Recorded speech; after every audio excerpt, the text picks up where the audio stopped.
Hi, everybody. Let me just quickly start no, stopwatch, actually. Okay, so to keep track of the time. So my name is Julian. I have been writing a Fractal matrix client. Not alone, but we will see about that fairly soon. So I titled my talk "The Journey of Writing a Native Matrix Client" because it's actually a journey to write software. It's a lot of fun. You meet a lot of people. It's involved. So to quickly say, what is Fractal? Fractal is an instant messenger. It's built on top of the matrix protocol, which is a decentralized communication network, which is nowadays mostly used for instant messaging, but could be used for any type of real-time communication, actually. But you guys know that already because you're here. So Fractal is somewhat special because it's built for the GNOME desktop. It's a native application written with libraries and tools used by GNOME, created by GNOME to integrate itself well into the desktop, in the GNOME desktop and the GNOME platform. So we follow the user hug of GNOME. We follow the design patterns. We try to have a similar user experience as the rest of the GNOME desktop. Before we jump into what I want to talk, like the exciting thing I want to talk about today is, let's have a quick look about the history, what happened in the around last 5 years, since 2017 when the project was started. So if we talk about web applications, then that's, or web stuff in general, that's pretty old, like 2017 is 5 years ago. In desktop development, it's not that long ago, actually. But anyhow, it was started in 2017 as a fork by Daniel Garcia Moreno to build a matrix client, a native matrix client for the GNOME desktop. And back then, there were not that many clients. There was Element, back then called Vector, I think, was it? No, Riot, sorry. So there was not so much happening there yet. Over the last 5 years, we had many different contributors. We also had Hackfest. I met some people, other people I'd never met in person. How online communities work, basically. And I don't really want to mention too many specific persons because I will definitely forget somebody to mention. So I try not to mention too many people, just not to exclude other people's, which I can forget. So I got involved in the project because the designer of a GNOME designer, Tobias, asked me to fix some visual stuff, like some CSS. It was really easy stuff. I was not really involved in the GNOME community yet. Not as much as a software developer. I did some web developing back then, but I was also like first year of university. So I got into it, I liked it, then I did more stuff, I kept working on it, did a Google Summer, Google GSOC. At GSOC, we had also other students. I became a mentor for GSOC. I mentored other students also for Outreach. And the project basically exploded a little bit. We have like in the Matrix room, we have like more than 1,500 people casually, like not everybody is talking, but they're following the development, which is quite exciting to me. Maybe it's normal, I don't know. So after 5 years, this is what Fractal looks like. We have on the right, we have the content. On the left, we have a sidebar where you can switch between rooms, which are basically chats in the Matrix world, but you know that already. On the right, we have the room history or the message history, and that's it pretty much. Like, obviously you have settings and stuff, but that is more or less what Fractal is right now, the stable release. Now we come to the exciting part. A year ago, something happened. Also, COVID happened. It's kind of related, but not really. So a year ago, we decided to do a rewrite. Yes, a rewrite. But with stuff we really wanted from the very beginning, like encryption support. It's something really hard to do, especially in your free time, to write a matrix client or just do encryption in general, like in your free time, if you have to constantly update your keys and have it secure. But we never managed to do that. So now we decided we want encryption support. That's our main priority. And we decided to do a rewrite. I'm going to talk about the reasons now why we finally switched to decided to do a rewrite. It's the matrix-rust-sdk. This is one of the biggest reasons, which is essentially a library offering a lot of base functionality to build a client. So if you're writing a matrix client, you want to write a matrix client, have a look at this because it offers you a lot of stuff. It's not finished yet, it's alpha software, but everything that's there already works pretty well. And also, if something is missing, you can contribute it. It's obviously free software.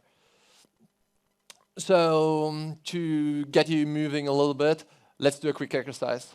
We're going to build a matrix client in Rust. Are you up to that? So first of all, we need a user ID. This one looks like a user ID. The thing with user ID with exclamation point is just a macro in Rust. I don't know how many people know Rust here. Anyhow, it's a macro that just checks on runtime and compile time if the user ID is valid. So we have here at Alice 2 points example.org, which is the home server. The next thing we need to do is create a client. There is a builder, that's a thing generally used in Rust to have a builder to construct an object or a struct to set properties. In this case, we are setting the user ID, so the client can guess the home server from the user ID. In this case, the home server name would be example.org, but the server may be somewhere else. That's a feature of Matrix. And the client does that for us. We don't have to think about it. Build, obviously, then builds the object and takes the properties. Obviously, all of this is run in an asynchronous context, like Tokyo, for example. Could also run in the web browser with WebAssembly, which Element is actually doing. Like they're switching to that, like they're moving to that. But that's a different story. So the next step is we need to log in. So we take the username, we have the password, the two non-values are basically device ID and device name, but for now it's not important. And my secret password is actually my password, so don't copy it. So the next thing we need to do is register an event handler. So Matrix, essentially everything is an event. So you have a room where you put events. Like it's basically a message, but they call it event, and it's in a virtual room. And you use sync, an API called sync that synchronizes the client state with the home server state. And what register event handler does is basically it looks basically for a room message event, and every time a room message event happens, the function is called here in the async move block, which basically prints just a message. Okay, we are close to done. One thing we need to do is tell it to sync. That's it. this is the basic client. This actually could even support encryption already. Like the matrix SDK handles by itself to decrypt the message and offers you the decrypted message if the keys are available, obviously. It's theoretically possible that this handles encryption, but in practice it's not true, because you still need to set up the crypto store and how these keys are stored for safety reasons, so that the keys are not stored locally without encryption, which yeah, wouldn't make a lot of sense, or it's not that nice. But that's it. Sounds fairly easy. The next reason why we decided to rewrite Fractal is GTK 4 got released. I think a year ago, maybe? Is it already 2 years? I'm not completely sure. But some time ago, GTK 4 was released, new version of GTK, which updated the API. It's so nice to work with. It added new widgets, like list views, like infinite scrolling lists, which is pretty nice, and a lot of stuff. Additionally, also libweiter got released, which is the library that contains a lot of building blocks to build modern GNOME apps. So it's a set of widgets that allow you to quickly or easier to build an app that looks and feels like an app that is meant for the GNOME desktop. At this point, since nobody else, at least I think, is talking about libweiter and the GNOME, which is basically the GNOME library, the widget library. Since nobody is talking about it, I'm gonna show it a little bit, but probably you all saw it. libweiter is actually the GTK 4 counterpart to libhandy, which makes apps adaptive. Like you can resize them. One nice thing is like avatars. Like in Fractal, it was so nice to just have a widget. We use that. We give it a username, and that's it. And then we have fancy-looking avatars that fit well into the desktop. Or like things like toasts, which you may know. This is a toast. To show error messages or to allow undoing an operation. Obviously, there's like stuff like the clamp, which forces, like this is old stuff actually, forces the max width of a list, like this one in the middle, but this is old. Obviously, just for completeness, there's also the leaflet, which allows the folding of the thing. But that's it. You actually know that already. I just wanted to show it up. So, those are all good reasons, right? Like, additionally to the new libraries who got released and that got released and are now available, also the GTK RS bindings got like a complete remake. Like it's so nice. Like you should try to build a GTK app in Rust because it's well integrated. If you know, if you ever wrote a GTK app, then you know it uses underneath G-objects. So like every widget is actually an object and has properties and stuff. And it's so nice to use them in Rust, which back then when we started Fractal was not the case. It was like really painful to write GTK applications in Rust. Now it's the other way around. Thanks to the change of the bindings, like the shim between GTK written in C and the Rust code, it just didn't feel, felt like it makes sense to start over and bring along everything we learned, but not the code base itself. So the journey, we call it Fractal-next. So actually the story is more about the journey to rewriting a native matrix client, not so much about writing a matrix client, because this is the second time that we are doing it. And this is how Fractal looks now. It doesn't look that different, right? Like we have the sidebar on the left, content and write, but it got a facelift. And that's thanks to GTK4 and to the GNOME designers who did an overhaul of the Lippert Vita style sheet. So it looks newer, fancier, and stuff. I'm gonna do later a demo and go into details of some features we have now we didn't have before, or also unique to our client, which I think is only one. But before we go to the demo, we have to talk about NLNet, which is a foundation. It's based in, as you guessed, in the Netherlands. It's a foundation that was created from the money of wait for it's quite complicated. So NLNet created the initial European internet, or helped create it, and then they sold it. And with that money, they created a foundation and started funding research and open source projects. That money is long gone, and now and now they are getting money from the European Commission quite directly through NGE. They call it funding cascade, but it's quite directly.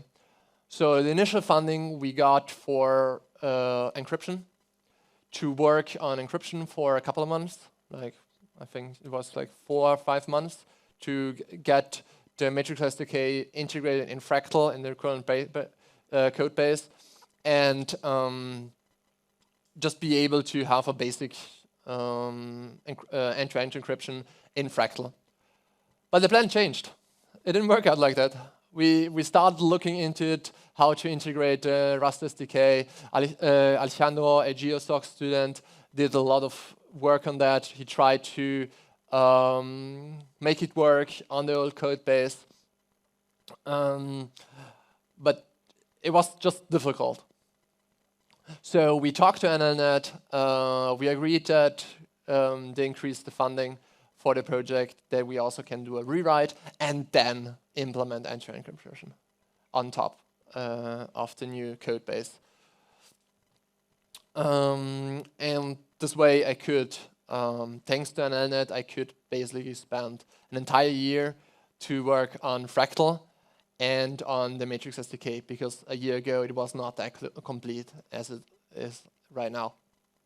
So we had to, mostly the biggest problem was the developer facing API, which was not there. Like the encryption stuff, they did a really good job.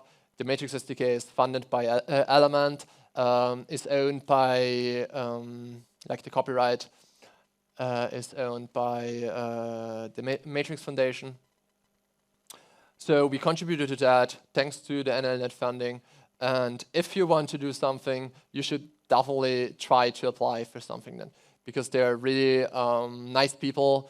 I also want to kind of endorse them as a good way to fund your open source project, because I actually met them at last in Barcelona.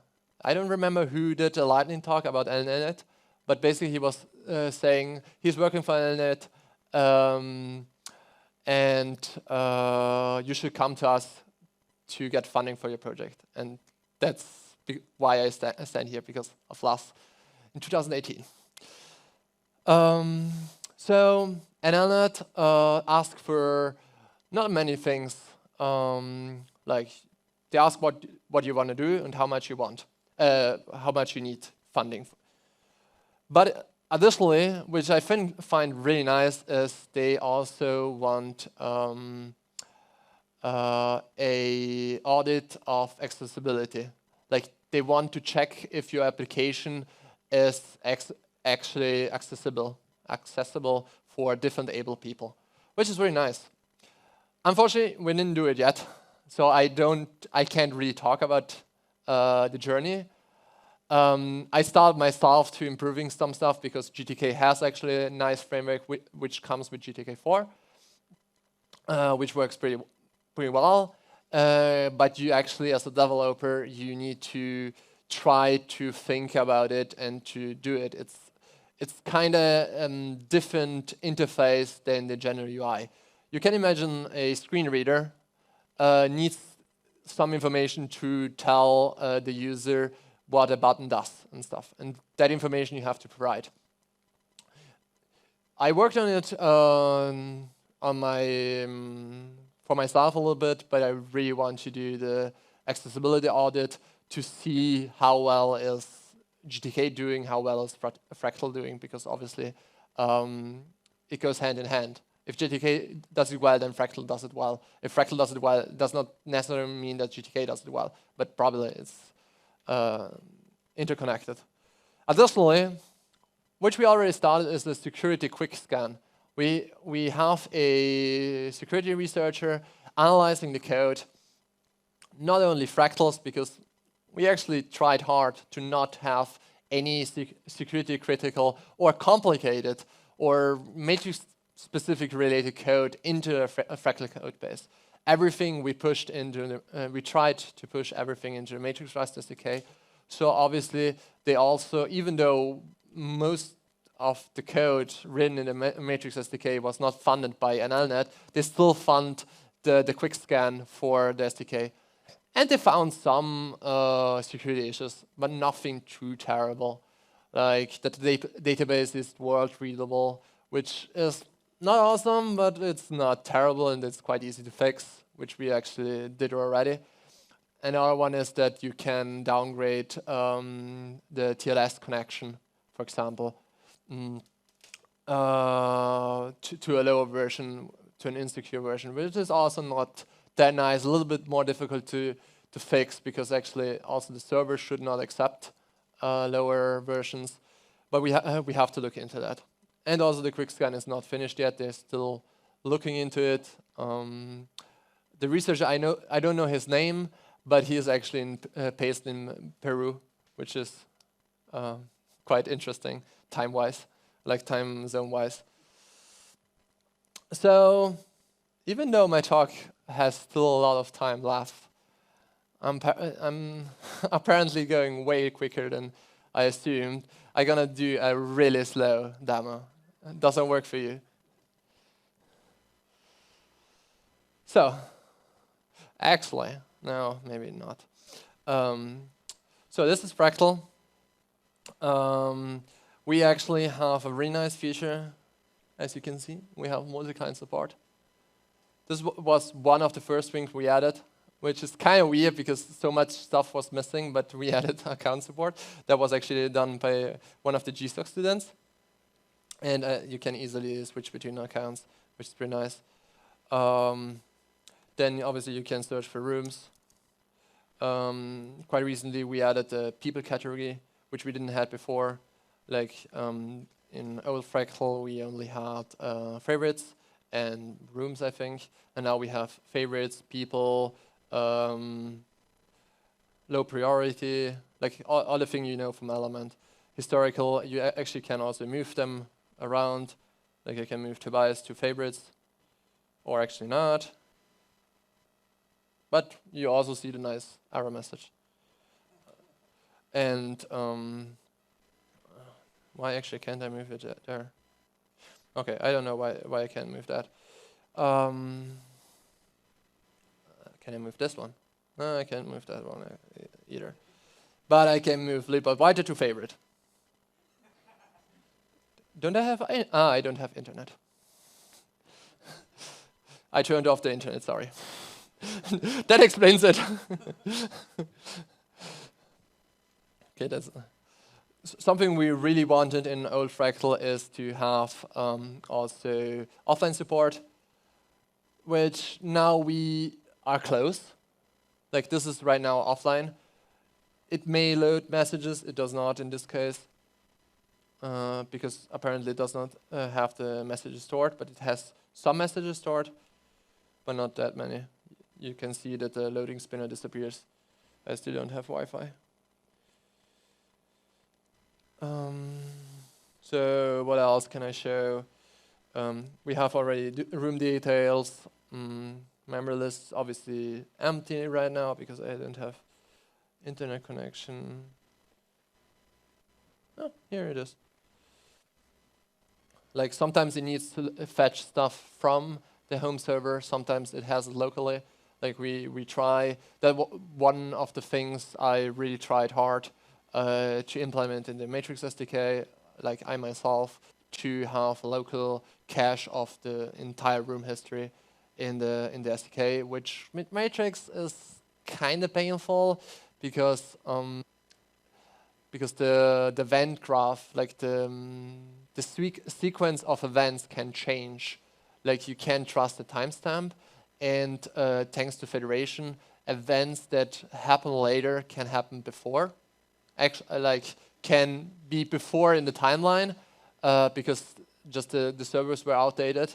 So you as a client, you can't be really sure about the real event graph, like the order of the events, which Matrix does not tell you. Like it tells you the new events, but it does not tell you where they belong, like in the order. Let's see if it works now. Okay. Let's read it. So, okay. Yeah, like explore. If you joined the room already, don't look at the rooms I joined. I joined just random rooms, so maybe there are stuff in there. I have no idea. You can directly view them from Explore, jump to the room, which we didn't have before, which is quite nice. One thing I completely forgot to mention is that the entire thing, like most widgets you see and most objects in Fractal, they are actually inspectable with the GTK Inspector, which is a debugging tool to look at properties of an object, which I mentioned before. And so, for example, we have like the session. You see here, we have two sessions. One session is the active one, which is right now, and I can switch to the other one, which is my private account. Let's switch to this one and have a quick look at the session, which is really nice to inspect the object itself. Like we can see somewhere here which user is logged in. So we can go at the property user, then we see what avatar it's using. Can you see it actually? Like, do you manage to see something? It's quite tiny. So, for example, you see the property display name. You have the avatar, like that's an object which crashed. No, not that one. I should file a bug about that. So we go into session. We go to user, and we also can.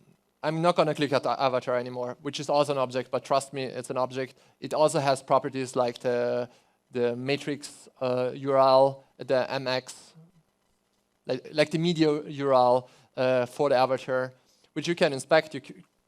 You can modify it because we decided not to allow you to modify it because it doesn't make sense, but you can inspect it. And that's really nice, so you see why something goes wrong quite easily from the inspector.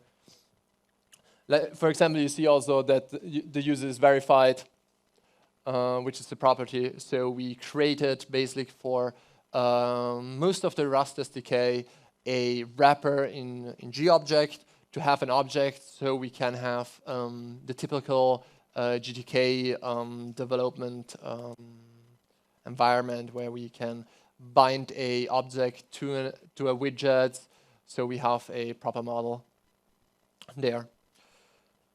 Okay, okay, gonna close that. So if you want to help, come talk to us on Matrix, on Fractal, on the GNOME server, or just look at the GNOME issues at GitLab. you're welcome, and you should definitely try it out. And this said, so many thanks for your attention, and I'm Julian. That was my talk.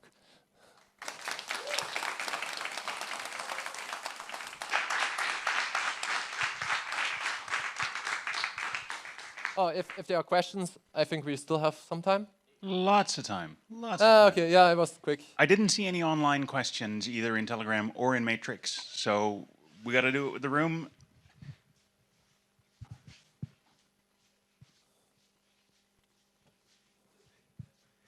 A quick one, is there GI bindings on top of the Rust SDK? So let's say I want to integrate matrix protocol into my app to do something very special, something different than just chat. Can I do this? No, it's not introspectable. Okay.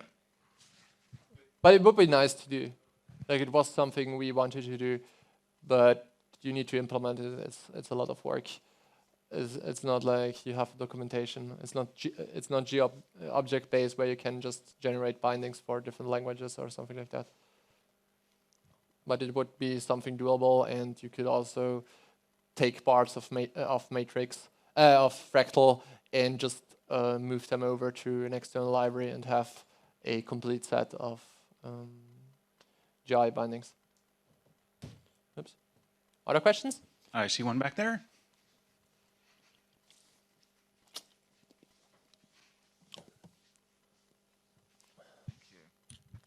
Could you talk a bit about how making a GTK app in Rust has got better in the intervening time? Can you repeat?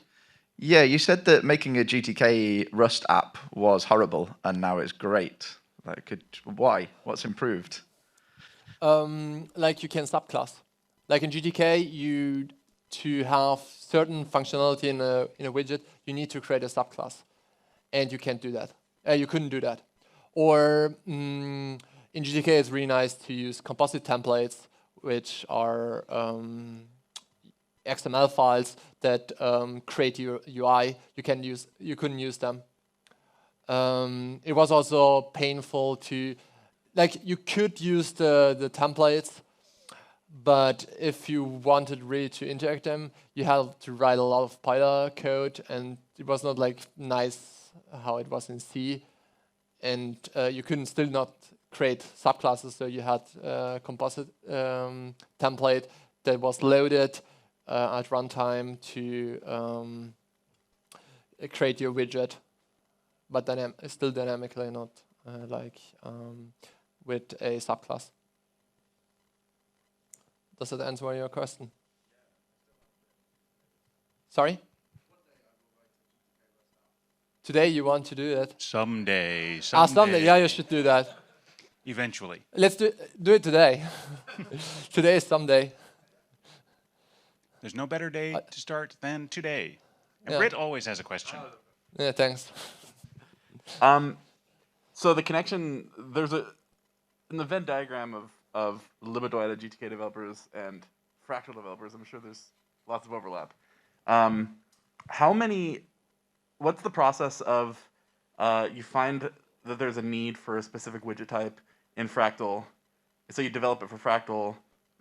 Is there a process for that to eventually make its way into libadwaita itself? There is actually a process. Because I'm close friend with Tobias, which is the GNOME designer, so we often integrated into Fractal prototypes of widgets just to test them out and see if that works. And then they were upstream. Like, the avatar was initially built for Fractal, and then upstreamed to libadwaita. But there are also, like, in Fractal, we try to isolate certain components so that they can be reusable. And if we identify something that we could upstream, we will. But obviously, we need to port it to C, which is an additional hurdle, which is an annoyance. But it's definitely doable, and it will probably happen. There's another question from a Matrix client developer. Yeah, like Ad said, I'm also a matrix developer for an web client, and I'm interested in how you handle new features for matrix, because there's always new features Yeah. in the matrix protocol. And how do you handle that as a project? As a project, you're NeoCloud, right? NeoChat, yes. Yeah, NeoChat. So we generally decide what features we actually want, and are they actually stable in the ecosystem, and then we will implement them. Like spaces, for example. We don't have support for spaces. We have. Do you have No, I don't have this space there. like me personally, I'm not really into spaces because I kind of feel uncertain about the feature, but that's a different story. But it's also not completely final in Element, for example. So now to implement or reinvent also the user experience for Fractal, for the GNOME desktop, it's a lot of work. And there's so much other things to do that we are not gonna do it soon. But we have some special code for it already. So the policy is just, if we like a feature, then we are gonna add it. Or if somebody wants the feature and comes to us and adds it, that's fine. Like, we would accept it. Okay. Thanks. Anything else? No. Actually, it would be interesting how you handle that. We should chat some more later. So you mentioned how it was hard to keep the local cache Yeah. because of the federation and whatnot. And I've seen him also complain about that. Is that something the Matrix developers don't care, or is it like I don't know, I mean, you can answer for them, obviously, but what's your feeling? Like, Not sure how to answer that. I think that there's some priority on Element side, like to have Matrix work well for Element, because they're doing a lot of work, so it makes sense that it works well for them.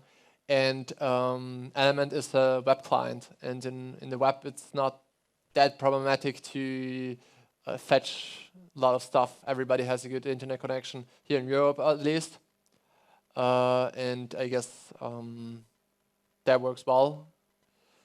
And now with a new iteration of Sync, like sliding Sync or Sync version 3, the version number is kind of weird. I did not understand it because there's already API version 3, but Sync has a different version number. So it completely works differently, and apparently it should make it harder to have full offline support. So there's no real focus from the Matrix side, other from the people working for Element to get better offline support, I think, to fix that issue about the local store. Which was one of the biggest issues, because I really wanted to have a persistent store, not just a cache.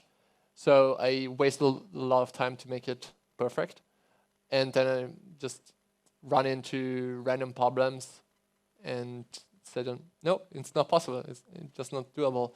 And now we just do a cache and drop the cache if we see some inconsistencies. That's it. It's not perfect, but it's way better than not having anything. All right, I'm going to relay one online question out of the Matrix room from Diverts. What's the state of audio-video calls in Fractal? Is it something you want to support at all? Yes, get me funding for it. Getting funding is always important. That's what an LNet is for. No, I'm joking. Yes, it's definitely something we want to do. We were thinking about it, but right now we don't have the manpower to do it. If somebody from the community wants to step in and help out, Fractal would be ready to start working on it. Like, for a long time, I was pushing away contributors or I was trying not to push them away, but somehow we had to push them away because Fractal was just up in the air. There was nothing there. That was the first 2 months of the rewrite, or the first 3 months. And we have a lot of community contributors. Okay, thanks. I see that there's another question in the matrix room from Mustafa Hangarha, but we're out of time. It's we got time. Okay, Mustafa asks, I want to know if their app supports bidirectional text support, show RTL and LTR messages in correct direction automatically. Honestly, I don't know. Honestly, we don't know. Okay.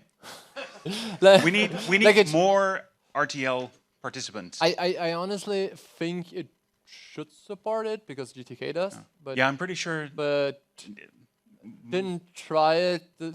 It's the same issue with accessibility. Like if you don't use it, then it's hard. I try to think about other people using it with different abilities or different languages. We just recently merged the translation support. Like a month ago, it wasn't possible to translate it, so we're moving forward to it. Like we will fix it. Okay, that wraps it up.